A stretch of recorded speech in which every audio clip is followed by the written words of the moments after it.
All right, guys, I have to do a town trip tomorrow. The trail down lower is pretty rough, so I'm gonna groom it today. I'm gonna hook up to the groomer that our friend has made and allowed us to use. It works really well. So we get that hooked up, we're gonna hit the trail.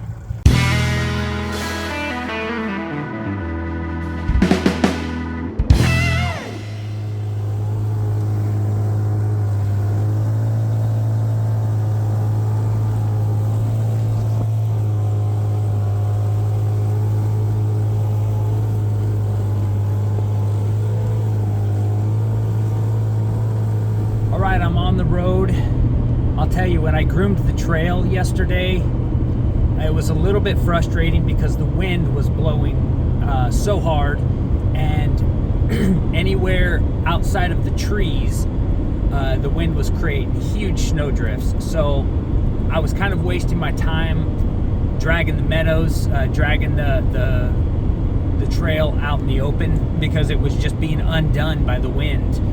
So I focused on the trees, grooming the trail in the trees. I got a pretty good result on that, and I hit the trail super early this morning. I'm in the truck heading to town. I've got several stops. There's a few things that I sold on Facebook Marketplace. I'm meeting up with those people to make the exchange. Got to do a couple pickups, pick up some parts for Zach's snowmobile, and the big one is the new cook stove for the lodge. We're gonna pick that up today, hopefully get that all the way home.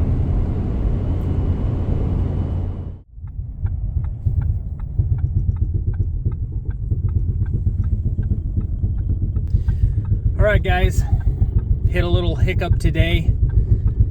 Can you hear the vibration? Sounds like I'm driving on washboard. I was getting through my stops, and thankfully I was on a side road, and all of a sudden, just out of nowhere, it sounded like I was driving really fast on a very washboardy road, very bumpy road. The carrier bearing in the truck is shot, so I am limping the truck on the side of the road to the nearest mechanic because I have no tools, I have no shop, and I pretty much have no transportation. I can walk faster than I'm going right now. So hopefully we'll get this taken care of. Gotta be honest, I'm quite upset, but what do you do, right?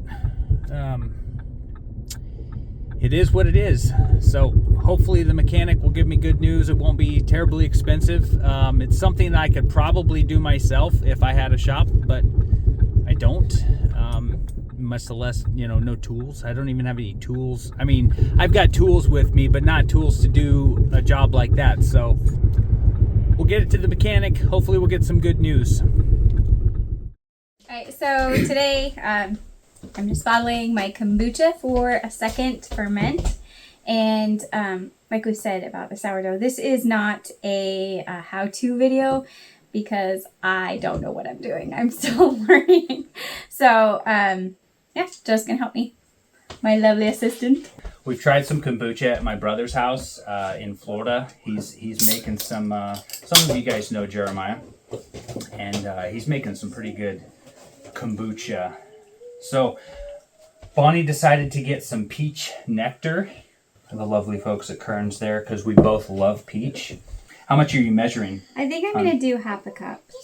Doing half a cup of nectar. Half a cup of nectar. And it's kind of just, since this is my first batch for the second ferment, I'm not exactly sure how much stuff I'm going to like in it. So I think we'll just keep adjusting it as I mix stuff. Yeah, okay. That's half a cup. Half a cup in there. Just set this aside? Yes. All right. Now, how much are these? Yeah, 12 ounce. Oh, they're actually not a 12 ounce can. They're 11.5. Kind of seems like a jip. So you should be able to get 3 bottles out of one of these cans, just under 3 bottles. You guys are being brought in on our first time, our first attempt at this. So if we fail, you're gonna see it. All right, so we have the juice in now. The nectar What's the next step? So I'm gonna get this SCOBY out of here, and I'm gonna attempt to use tongs because I'm not gonna lie, the texture of the SCOBY is really gross, like a giant booger. But if not, I'm gonna have to grab it with my hand. But I'm gonna try with tongs first. We just got a paper coffee filter over the top with a rubber band, and we have kept it by the wood stove because that's the warmest spot in the house, roughly right around 70 degrees. Ooh, yummy. It's the first part. There's more of it. You can smell, it's a little bit, I want to say pungent. It kind of smells vinegary. Oof.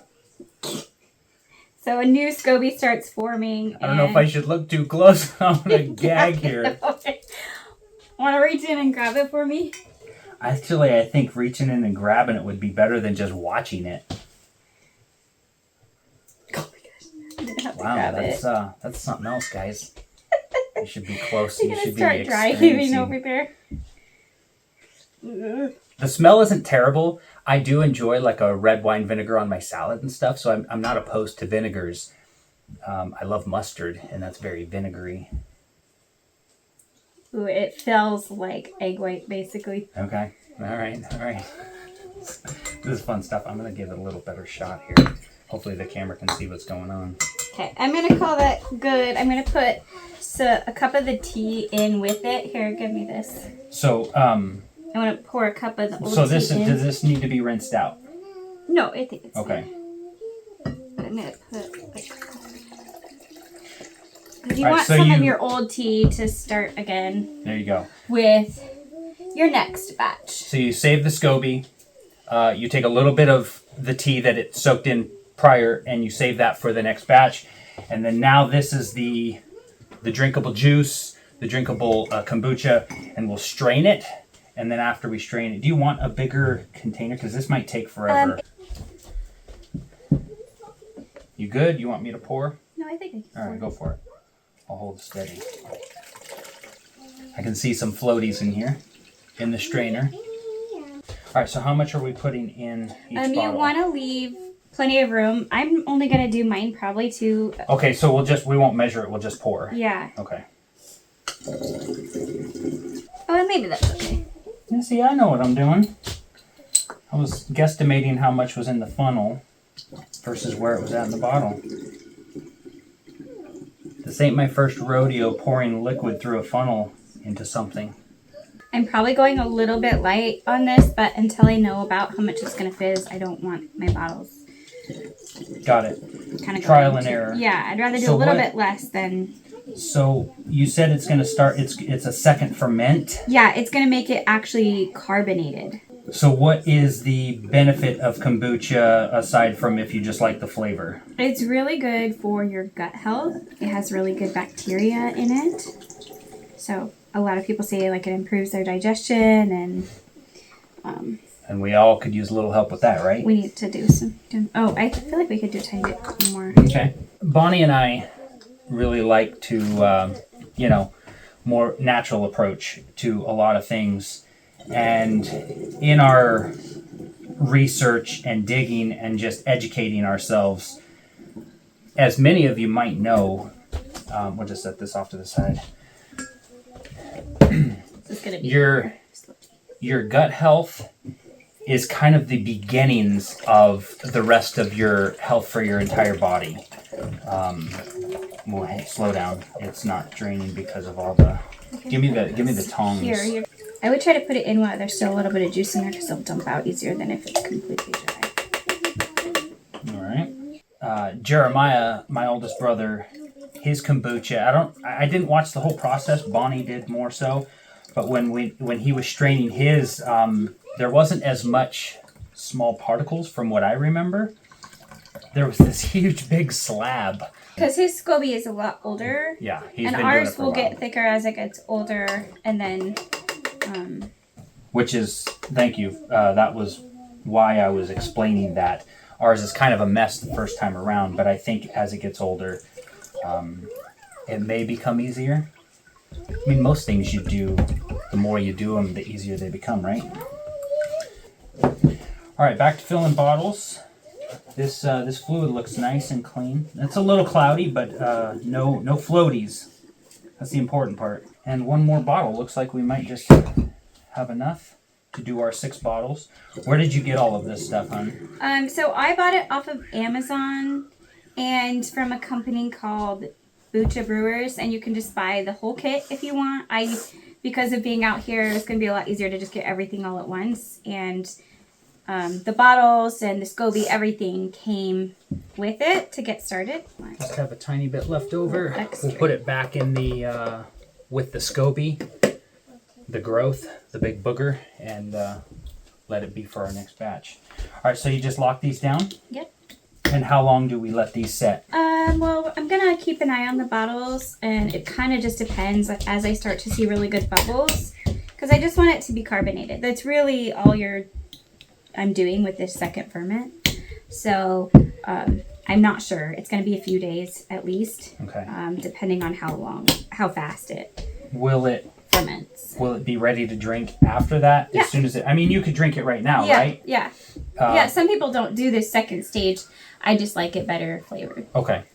Sweet. So that's pretty much it. And we'll come back when these have fermented and bubbled, and we'll give you our reactions on the taste. All right, so the second ferment is done. Actually, we've done several batches already, and we are really enjoying this. So, Tumble it first. Ooh, did you hear that? Nice. Bonnie just informed me that I need to tumble it first. So, kind of mix it up a little bit. The goodness settles to the bottom, especially when you use that nectar. So, the bottle here produces its own SCOBY. So I'm going to strain it. And it is a little fizzy now. Bonnie and I have been sharing a bottle. I'm not seeing the SCOBY come out of this one. I wonder if it's too... Oh, there it comes. It's like a little mini version of what you find in your big bottle. Just like that. Hey, I did pretty good for my first time. Bonnie normally does this. All right, and then you just drink it. That is really good. Very good. It's a little bit sweet. Definitely carbonated. I think you can let it carbonate more by setting it longer. But yeah, this is peach kombucha, and I would say this thing is not going to stay here for me. I would say that this is a hit. Bonnie and I are definitely going to keep doing this. And like we said before, good for your gut health. Overall healthy drink, and it's tasty too. All right, guys, I told you I was going to tell you about these sprouts.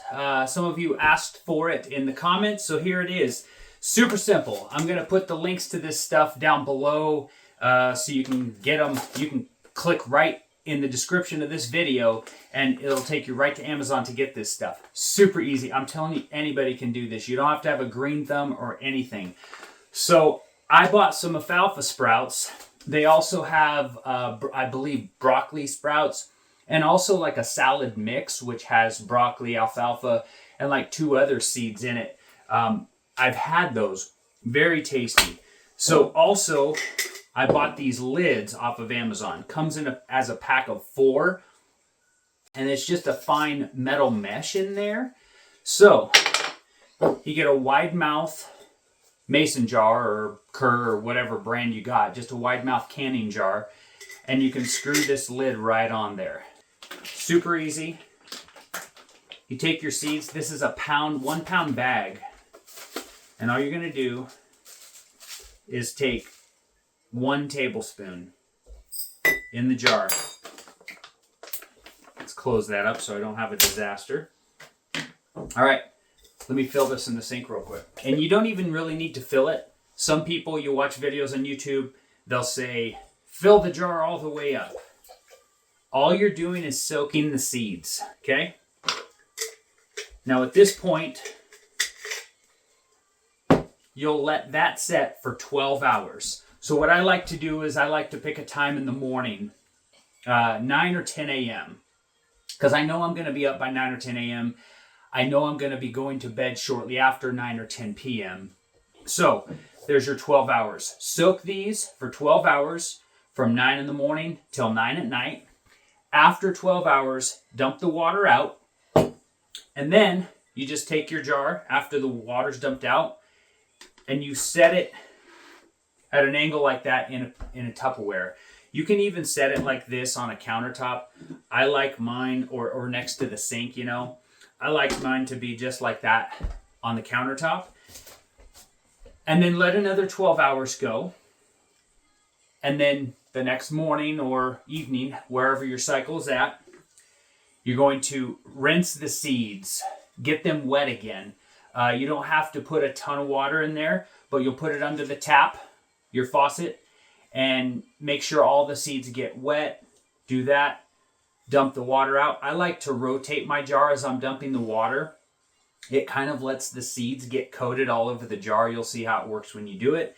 And then just set it right in your Tupperware like that for 12 hours. Within 2 to 3 days, you're going to see those seeds start to sprout. And within 4 to 5, it's going to fill up your jar with alfalfa sprouts. At that point, take the lid off and eat your alfalfa sprouts. They're awesome. They're super healthy.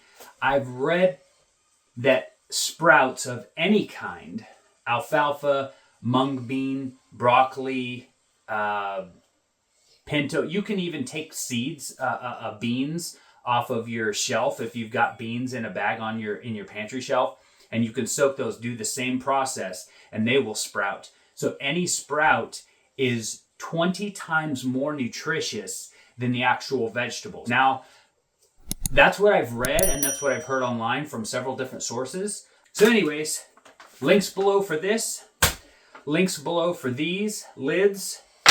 Not very expensive. I think I mentioned this is a 1 pound bag. I've made a lot of sprouts, and it seems like I've got a ton left. You're only using a tablespoon at a time. Remember the most important thing. Soak the seeds the first time for 12 hours, and then empty the water. Let it set for 12 hours. Then you rinse the seeds, get them all wet, dump them right away, and let them set for 12 hours.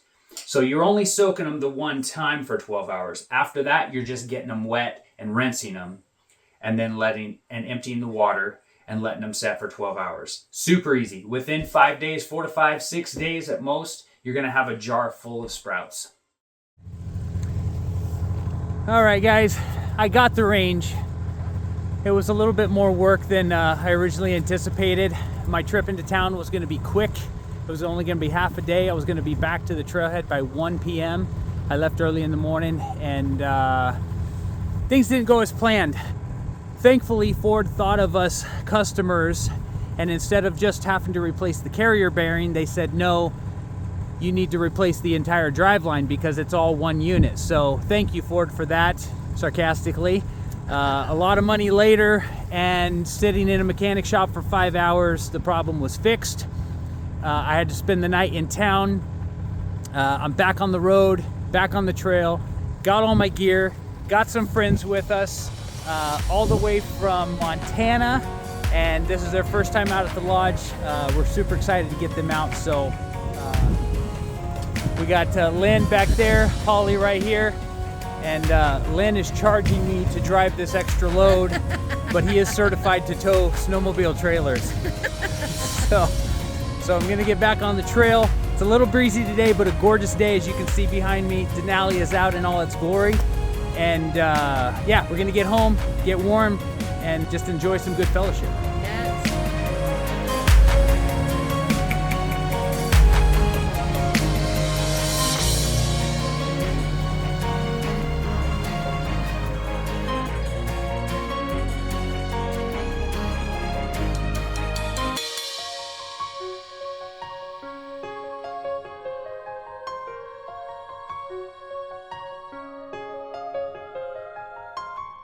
Bramante Brothers.